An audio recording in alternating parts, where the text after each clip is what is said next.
জানো, শহরের যান্ত্রিকতায় আমরা অনেক কিছু ভুলে যাই, যুক্তি দিয়ে সব ব্যাখ্যা করতে চাই, কিন্তু প্রকৃতির এমন কিছু অন্ধকার দিক আছে যেখানে যুক্তি হার মেনে যায়। বিশেষ করে গ্রাম বাংলার সেই নিশি ডাক। আমার ভাগ্নে আকাশের সাথে যা ঘটেছিল সেটা ভাবলে আজও আমার হাত পা ঠান্ডা হয়ে আসে। আমি তখন আকাশের পাশেই ছিলাম, মানে ওই গ্রামে। আকাশ ছিল সাহসী, আধুনিক ছেলে। ও বিশ্বাসই করত না যে বাতাসেরও প্রাণ থাকে বা বাতাসও কথা বলতে পারে। সেই রাতে মামা ওকে বারবার সাবধান করেছিলেন, 12টার পর বাইরে থাকিস না, কিন্তু ও তো হেসেই উড়িয়ে দিয়েছিল। ঠিক তাই।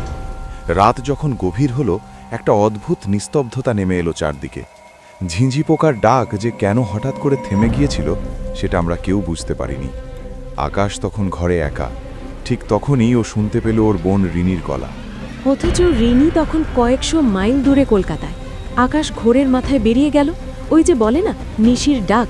ও যখন পুকুর পাড়ের সেই অশ্বত্থ গাছের নিচে পৌঁছালো, তখন ওর হুঁশ ফিরল, কিন্তু বড্ড দেরি হয়ে গিয়েছিল। ও দেখল ওর সামনে দাঁড়িয়ে থাকা সেই চেনা মানুষটার পা দুটো উল্টো দিকে ঘোরানো। সেই ভয়ঙ্কর দৃশ্য। মাথাটা যখন 180 ডিগ্রি ঘুরে আকাশের দিকে ফিরল, সেই অশরীরী আত্মাটা কেবল একটা কথাই বলেছিল, ডেকেছিলাম একবার, সারা দিলি জেরে। ব্যাস, ওইটুকুই। একটা সাদা ছায়া ওকে জাপটে ধরল, আর আকাশের কণ্ঠ রোধ হয়ে গেল। ও ডাকার সুযোগটুকুও পেল না। পরদিন সকালে আমরা শুধু ওর ফোনের টর্চটা জ্বলতে দেখেছিলাম পুকুর পাড়ে, কিন্তু মানুষটাকে আর পাওয়া যায়নি। মাঝে মধ্যে পুকুরের জলে একটা অবয়ব ভেসে ওঠে আর মিলিয়ে যায়। মানুষ বলে ও নাকি আজও সেই ডাকের উত্তর দিয়ে যাচ্ছে। ভৌতিক বিশ্লেষণ ও সতর্কতা। নিশি ডাকের কিছু অলিখিত নিয়ম যা লোককথায় প্রচলিত। বৈশিষ্ট্য, বিবরণ: কণ্ঠস্বর সবসময় অতি পরিচিত বা প্রিয়জনের গলায় ডাকবে।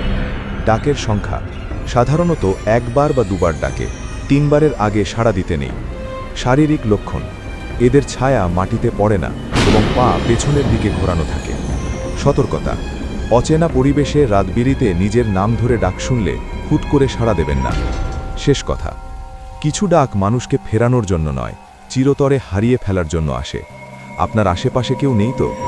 এই মুহূর্তে আপনি যখন একলা ঘরে এই লেখাটি পড়ছেন, আপনার জানলার বাইরে কেউ আপনার নাম ধরে ডাকছে না তো? একবার কান পেতে শুনুন তো।